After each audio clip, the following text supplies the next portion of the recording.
The Dilettante's Guide to Italy, or the best place on earth to be a dilettante. Introduction. Here I am. It's late. I'm hot, tired, and sweaty, and this bus is really full of suitcases and holdalls and backpacks and hand luggage, and lots of other hot, tired, sweaty people just like me, sitting, standing, swaying with each twist and turn of the road. There's scarcely any air in here, and everyone is righteously miserable. We've all missed our flights, thanks to the famed efficiency of the Italian state airline, and now we are en route to a hotel a couple of miles from Fiumicino Airport outside of Rome. They've promised us dinner and breakfast before we catch our replacement flight in the morning.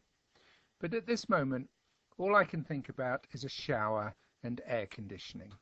And if I'm being completely honest, I'm pretty tired of Italy right now. I just want to go home. And yet, as I sit the next morning, showered, refreshed, sipping a delightful cappuccino and munching a creamy pastry, contemplating the drab airport hinterland outside the hotel's dining room window, I'm feeling increasingly regretful. It's partly the quality of the morning light, even here in the middle of Rome's industrial zone. It's partly fond memories of this most recent trip, well, at least up to the moment the airline cancelled my flight. But it's mostly a sense that for all its legendarily frustrating, spectacularly bureaucratic inefficiency, I really do like this country. I keep coming back. It's almost a compulsion. And now I feel compelled to explain why, and why it seems to me the perfect place to be a dilettante. So, part one, the grand tour. Being a dilettante is all about curiosity, scratching that itch to know stuff about art and culture and, the good and important and vital things of this life. And it's an obvious truism that in Italy that good stuff is all around you, in the tourist areas anyway. Let's not romanticize too much. There are plenty of places in Italy that we tourists really don't ever want to go. It was the grand tour destination back when becoming a well-rounded dilettante was still a desirable goal. Generations of aristocrats travelled to Italy as callow, unformed young men fresh out of the hellish British public school system, and returned home a year or so later as gentlemen, or so their parents hoped. It wasn't just the sights. It's not enough to wander around a museum, or, as in Florence or Rome or Venice, just wander around pretty much anywhere, and hope to absorb by some sort of cultural osmosis an appreciation of the artistic and historical treasures on view. You can't just stare at Michelangelo's David and hope to become enlightened. No, it needs a bit more work than that. That's why these dim-witted young aristocrats in days gone by took older and hopefully wiser tutors with them. They certainly weren't going to benefit from their travels if left to their own devices. There were just too many taverns and gambling dens and whorehouses en route. And while the role of the stuffy classics tutor, the quintessential ivory tower academic ignorant of the ways of the world, was frequently parodied in comic novels like Smollett's Peregrine Pickle, for example, and however irksome to red-blooded youth it was to have such a dull travelling companion foisted on them, the tutor nevertheless had a key role to play in the formation of the aspiring dilettante. It was the tutor's job to explain not only what, but why. Why the Sistine Chapel is more than just an impressive feat of interior decorating. Why the Pantheon is more than just a pretty ancient Roman monument.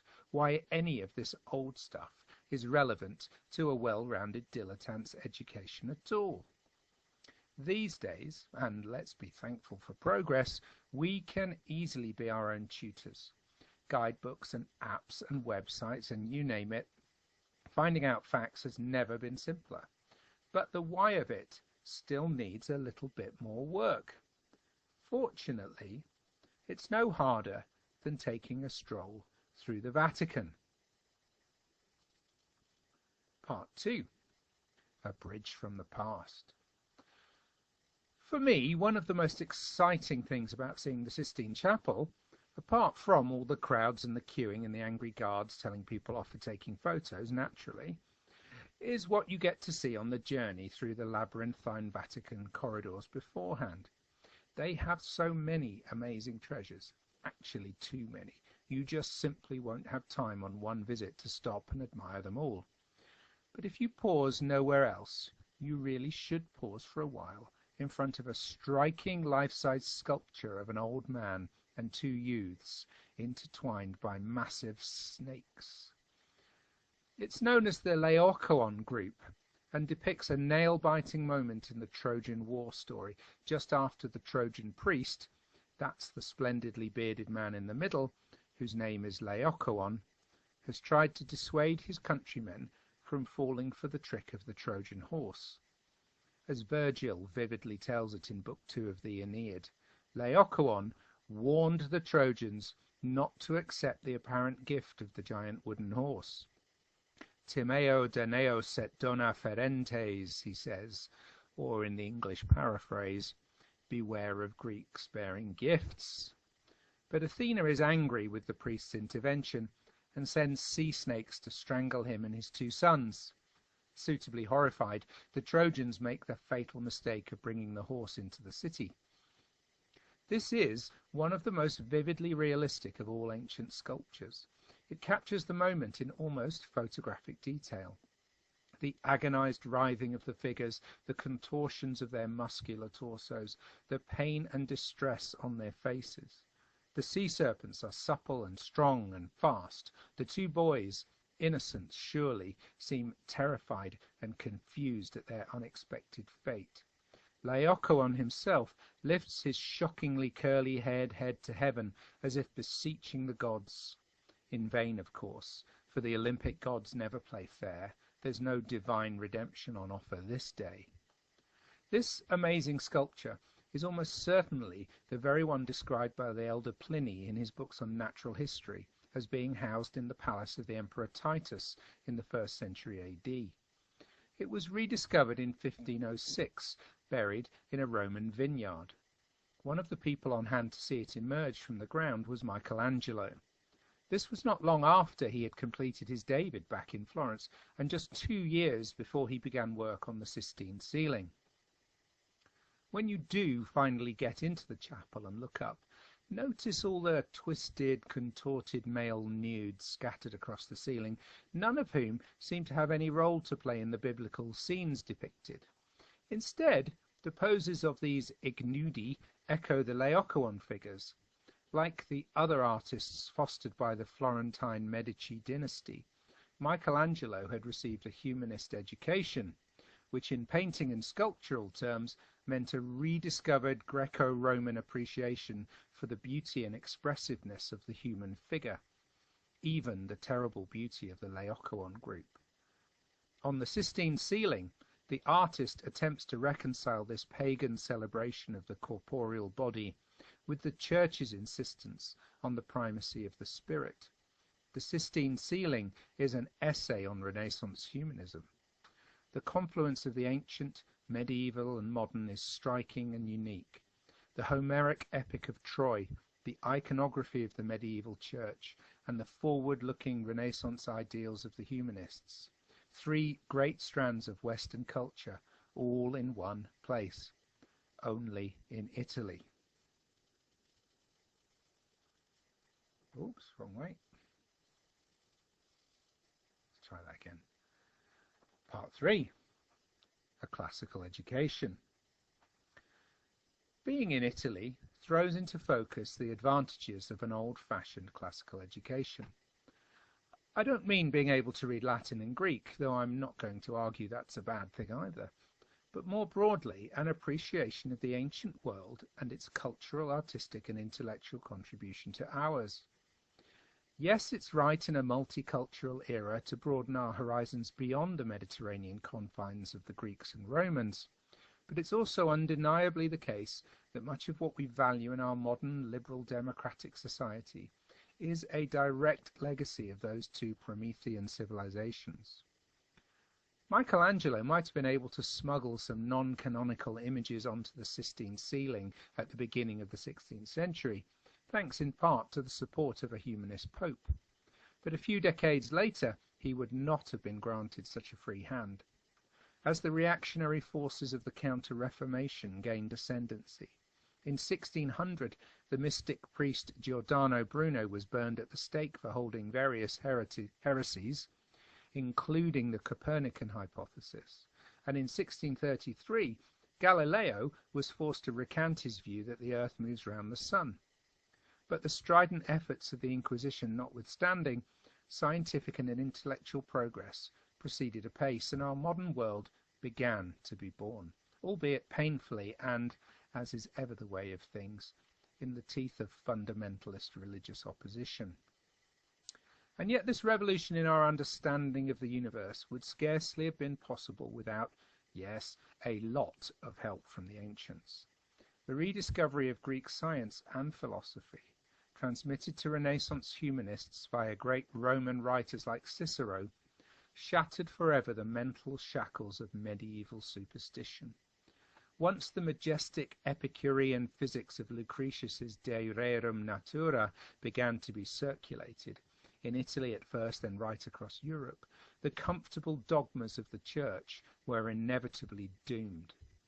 Lucretius decries religion as a drag on mankind's intellect, celebrates in ecstatic terms the material and the knowable. Once this idea, this ancient Greek idea, that the world is in fact explicable to human understanding, had gained currency, the medieval mindset was no longer tenable. The explanation that God moves in mysterious ways was ever after unsatisfactory to curious intellects such as Francis Bacon and Pierre Gassendi, both of whom were inspired by the atomic universe of Lucretius, and both of whom pioneered new methods of doing science by way of experiment. However important Greco-Roman art and culture, it is this novel concept of empirical investigative science that constitutes perhaps the greatest legacy of the ancient world. That's why studying the classics really should be as much for scientists as for literature and art students. And like the Laocoon group, these long-lost Greek notions were unearthed in Italy. More than their glorious architectural monuments, the transmission and ultimate acceptance of such revolutionary ideas are the real legacy of Renaissance families like the Medici. Part 4. La Dolce Vita. Uniquely in Italy, so it seems to me, this lavish artistic and intellectual heritage is inseparable from daily life. The same artists who absorbed the lessons of humanist texts also created pious altarpieces, and the same Italians who for generations have worshipped at those very altars also live and love to live a classically Epicurean life. In Italy, art does not belong in a museum. It surrounds you. It is free, accessible, democratic. And if it crumbles and fades because it hasn't been as carefully preserved as it might have been in a pristine atmosphere-controlled display, then, to coin a phrase, que sera, sera. It's more important to enjoy it than to preserve it forever. It's all too tempting to treat Italian tourist destinations as outdoor museums, but they are more like elaborate stage sets, the theatrical backdrop for modern Italian life. The ritual of the passeggiata, the clothes, the shopping, the wine, the food, these are the things that keep the venerable edifices, the churches and piazzas and palazzos, vital and alive and relevant to the people who live among them. When in Italy, the benefits of a classical education are self-evident, so too are the benefits of adopting the local's lifestyle, when in Rome and all that. The combination of the two is really powerful. In the Piazza San Michele in Lucca, you can sit outside an antique cafe and eat and drink the local specialities while overlooking the medieval Romanesque church that occupies the site of the old Roman Forum, where Caesar, Pompey and Crassus met in 56 BC. But no one is treading reverentially, no one takes the slightest bit of notice. There are no signs or roped-off areas or officious guards denying entry without a ticket. And rightly so, because if the cake wasn't delicious, if the digestivo wasn't bitter and sweet and lovely, well then you might as well be in a museum. But you're not. You're in a living, breathing, busy city. In Italy, art is not a thing apart from life. In Italy, a good cup of coffee is as much an artistic achievement as any altarpiece, and is as equally appreciated. So sit back, enjoy the light and the sky and the views and the buildings and the monuments and the culture and the history. But most of all, just make sure you enjoy your coffee. That's why Italy is the very best place to be a dilettante.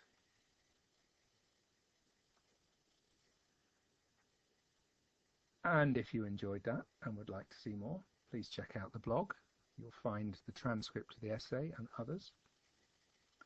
And hopefully you'll tune in next time. Thank you.